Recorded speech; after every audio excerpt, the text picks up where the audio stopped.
हरिओम. भगवद्गीता बोध. योगदास श्री जयगणेश जोशी यांनी केलेले निरूपण. अध्याय 2. सांख्ययोग. ओम श्री परमात्मने नमः. अथ द्वितीयोऽध्यायः. जय योगेश्वर.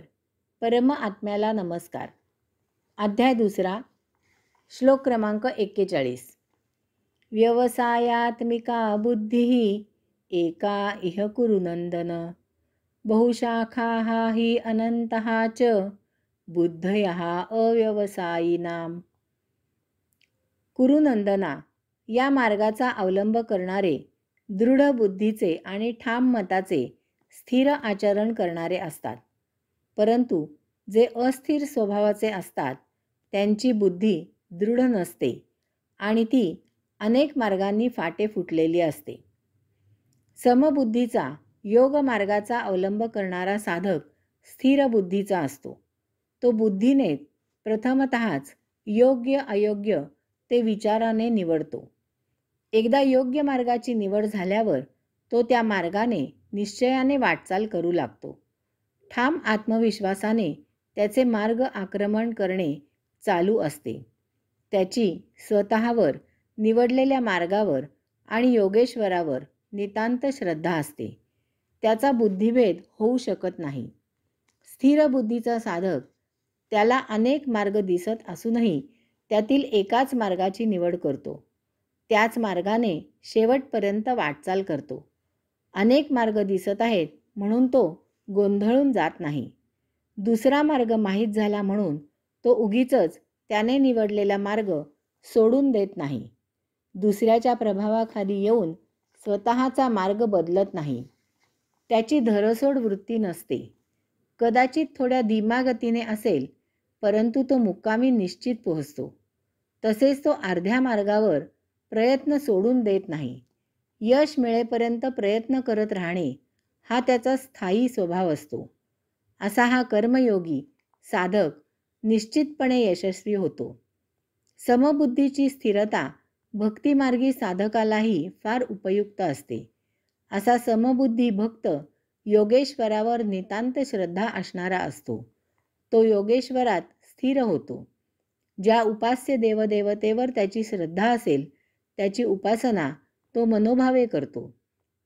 देवळादेवळातून मागण्यांचा आणि त्यासाठी भक्तीचा जोगवा घेऊन तो हिंडत नाही. भावभक्तीचे प्रदर्शन मांडलेले त्याला रुचत नाही. अशा साधकांना इच्छा, कामना, वासना नसतात. जे आहे त्यात ते सदा तृप्त असतात. जे मिळाले आहे तेच योगेश्वर कृपेने भरपूर मिळाले आहे म्हणून ते योगेश्वराचे आभार मानतात.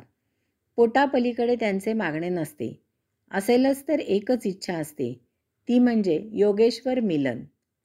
अनेक इच्छा, वासना, कामना असलेला साधक बहुमार्गी असतो.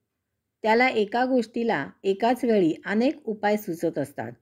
त्यावर विचार न करता चंचल मनोवृत्तीने तो सर्व मार्गांवर सैरभैर धावत असतो. देखल्या देवाला दंडवत घालत फिरण्याने कोणतीच उपासना नीटपणे होत नाही. एक ना धड भाराभर चिंधा गोळा होतात. अशा चंचल वृत्तीच्या साधकाला एकच मन नसते, अनेक मनं असतात. कारण त्याला एकाच वेळी अनेक आणि तेही परस्पर विरुद्ध विचार सुचत असतात. एकाहून जास्त विचार सुचायला बहुमन असणारच. एरवी त्याची द्विधा आणि बहुविधा मनस्थिती होणारच नाही. अशा बहुविधा विचारातून तो गोंधळलेल्या मनस्थितीत निर्णय घेतो. त्यामुळे उपासनेच्या सुरुवातीपासूनच तो अशांत असतो. त्याच्या अशांतीचं मुख्य कारण म्हणजे त्याच्या लांबलचक कामनांच्या यादीत निर्भेळ आनंदाचा समावेश नसतो. वस्तुतः जे एकमेव मिळवायला पाहिजे त्याचाच अभाव असतो. जर माणसाने मनःशांती मिळवली तर त्याला काहीही न मिळूनही सर्व काही मिळाल्यासारखेच आहे. परंतु जर सर्व काही मिळून मनःशांती मिळाली नाही तर सर्व मिळून काहीही न मिळाल्यासारखे आहे. ज्याला अनेक इच्छा, आकांक्षा, वासना आहेत त्याला त्या पूर्ण करायची घाई झालेली असते.